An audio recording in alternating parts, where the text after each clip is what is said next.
Pembacaan Alkitab 9 Mei. Perjanjian Lama 1 Samuel 5 ayat 1 sampai 1 Samuel 7 ayat 17. Sesudah orang Filistin merampas tabut Allah, maka mereka membawanya dari Ebenezer ke Asdod. Orang Filistin mengambil tabut Allah itu, dibawanya masuk ke kuil Dagon dan diletakkannya di sisi Dagon. Ketika orang-orang Asdod bangun pagi-pagi, pada keesokan harinya tampaklah Dagon terjatuh dengan muka di tanah di hadapan tabut Tuhan. Lalu mereka mengambil Dagon dan mengembalikannya ke tempatnya. Tetapi ketika keesokan harinya mereka bangun pagi-pagi, tampaklah Dagon terjatuh dengan mukanya ke tanah di hadapan tabut Tuhan. Tetapi kepala Dagon dan kedua belah tangannya terpenggal dan terpelanting ke ambang pintu. Hanya badan Dagon itu yang masih tinggal. Itulah sebabnya para imam Dagon dan semua orang yang masuk ke dalam kuil Dagon tidak menginjak ambang pintu rumah Dagon yang di Asdod sampai hari ini. Tangan Tuhan menekan orang-orang Asdod itu dan dengan berat, dan ia membingungkan mereka. Ia menghajar mereka dengan borok-borok, baik Asdod maupun daerahnya. Ketika dilihat orang-orang Asdod bahwa demikian halnya, berkatalah mereka, tabut Allah Israel tidak boleh tinggal pada kita, sebab tangannya keras melawan kita dan melawan Dagon Allah kita. Sebab itu mereka memanggil berkumpul kepadanya semua raja orang kota Filistin dan berkata, apakah yang akan kita lakukan dengan tabut Allah Israel itu? Lalu kata mereka, tabut Allah Israel harus dipindahkan ke Gad. Jadi mereka memindahkan tabut Allah Israel itu ke sana. Tetapi setelah mereka memindahkannya, maka tangan Tuhan mendatangkan kegemparan sangat besar atas kota itu. Ia menghajar orang-orang kota itu, anak-anak dari orang dewasa, sehingga timbul borok-borok pada mereka.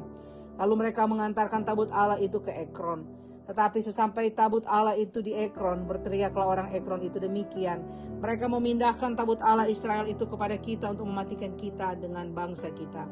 Sebab itu mereka memanggil berkumpul semua raja kota orang Filistin itu dan berkata, antarkanlah tabut Allah Israel itu, biarlah itu kembali ke tempatnya supaya jangan dimatikannya kita dan bangsa kita. Sebab di seluruh kota itu ada kegemparan maut. Tangan Allah menekan orang-orang di sana dengan sangat berat. Orang-orang yang tidak mati dihajar dengan borok-borok, sehingga teriakan kota itu naik ke langit. Setelah 7 bulan lamanya tabut Tuhan itu ada di daerah orang Filistin. Maka orang Filistin itu memanggil para imam dan para petenung, lalu berkata kepada mereka, apakah yang harus kami lakukan dengan tabut Tuhan itu? Beritahukanlah kepada kami, bagaimana kami harus mengantarkannya kembali ke tempatnya. Lalu kata mereka, apabila kamu mengantarkan tabut Allah Israel itu, maka janganlah kamu mengantarkannya dengan tangan hampa, melainkan haruslah kamu membayar tebusan salah kepadanya. Maka kamu akan menjadi sembuh, dan kamu akan mengetahui mengapa tangannya tidak undur daripadamu. Sesudah itu bertanyalah mereka, apakah tebusan salah yang harus kami bayar kepadanya? Jawab mereka, menurut jumlah raja-raja kota orang Filistin, 5 borok emas dan 5 tikus emas, sebab itulah yang sama menimpa kamu sekalian dan raja-raja kotamu. Jadi buatlah gambar borok-borokmu dan gambar tikus yang merusak tanahmu, dan sampaikanlah hormatmu kepada Allah Israel. Mungkin ia akan mengangkat daripadamu daripada Allahmu dan daripada tanahmu tangannya yang menekan dengan berat. Mengapa kamu berkeras hati sama seperti orang Filistin, orang Mesir, dan Firaun berkeras hati? Bukankah mereka membiarkan bangsa itu pergi ketika ia mempermain-mainkan mereka? Oleh sebab itu ambillah dan siapkanlah sebuah kereta baru dengan 2 ekor lembu yang menyusui, yang belum pernah kena kuk. Pasanglah kedua lembu itu pada kereta. Tapi bawalah anak-anaknya kembali ke rumah supaya jangan mengikutinya lagi.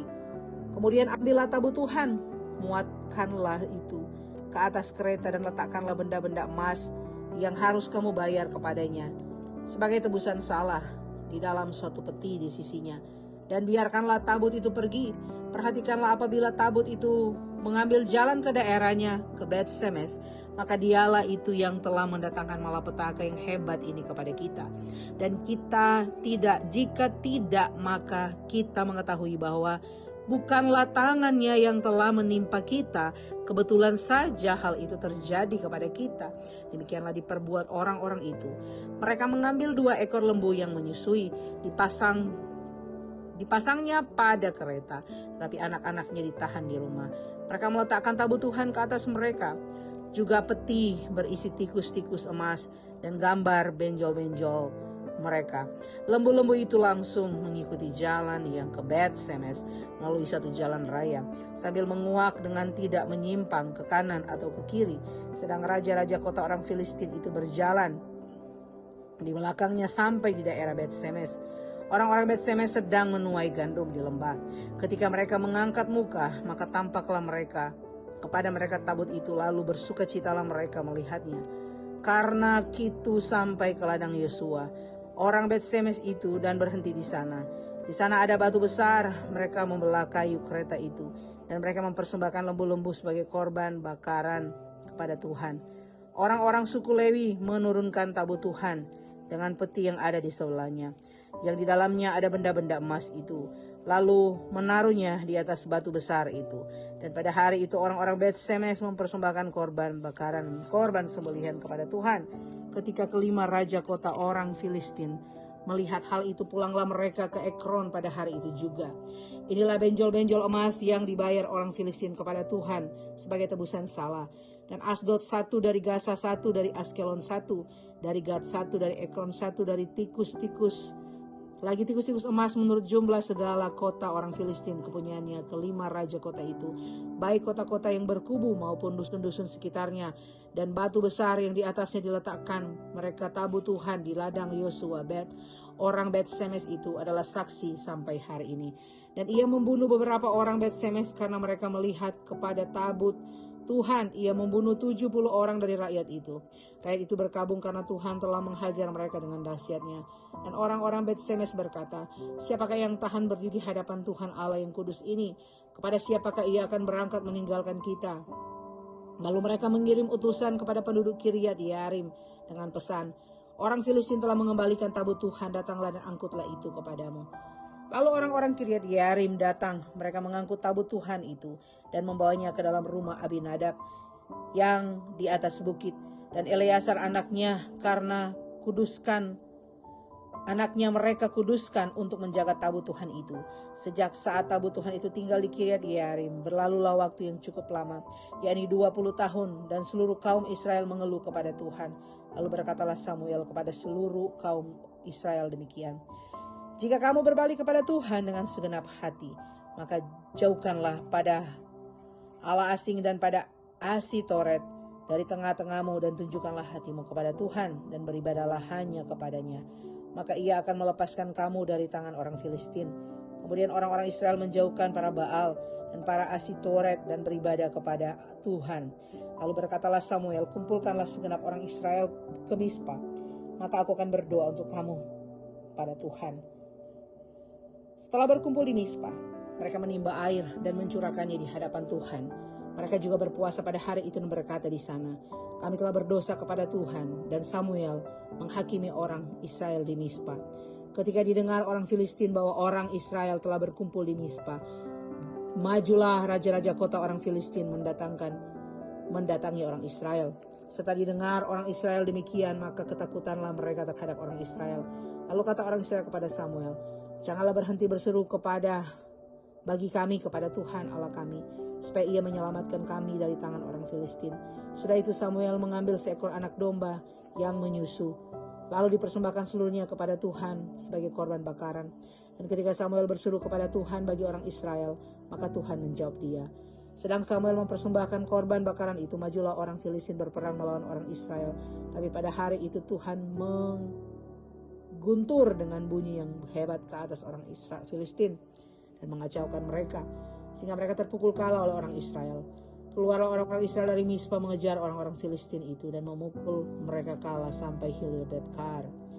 Kemudian Samuel mengambil sebuah batu dan mendirikannya antara Mispa dan Yesana. Ia menamai Ebenezer, katanya, sampai di sini Tuhan menolong kita. Demikianlah orang Filistin itu ditundukkan dan tidak lagi memasuki daerah Israel. Tangan Tuhan melawan orang Filistin seumur hidup Samuel.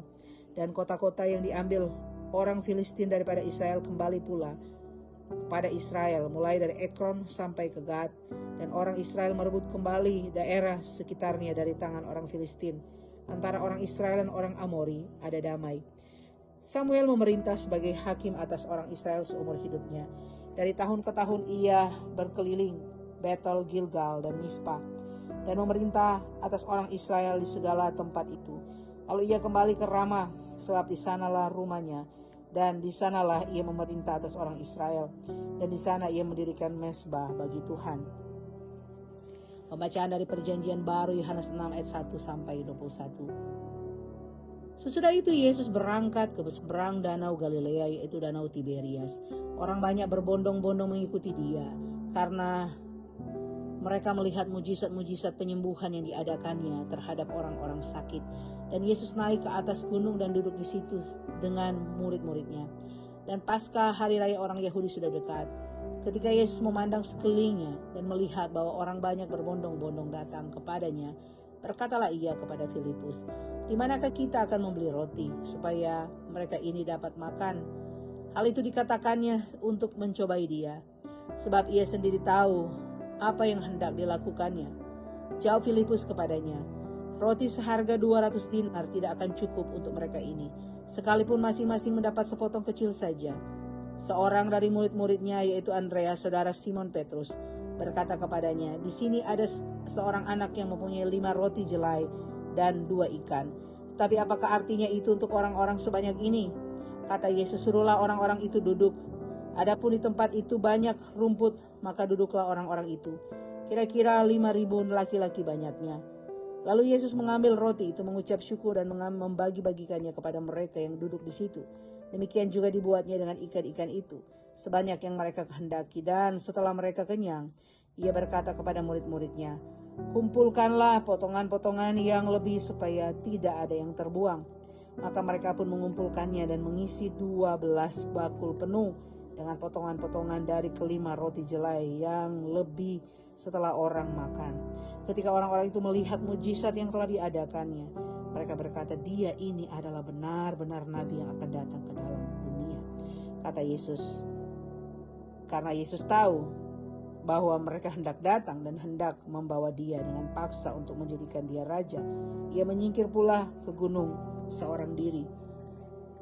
Dan ketika hari sudah mulai malam, murid-murid Yesus pergi ke danau, lalu naik ke perahu dan menyeberang ke Kapernaum. Ketika hari sudah gelap, Yesus belum juga datang mendapatkan mereka sedang laut bergelora karena angin kencang.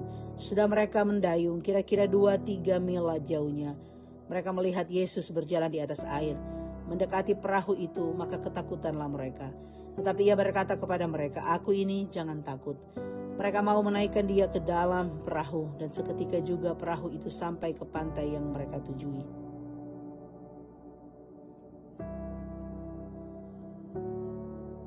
Pembacaan dari Mazmur 106 ayat 13 sampai 31. Tetapi segera mereka melupakan perbuatan-perbuatannya dan tidak menantikan nasihatnya.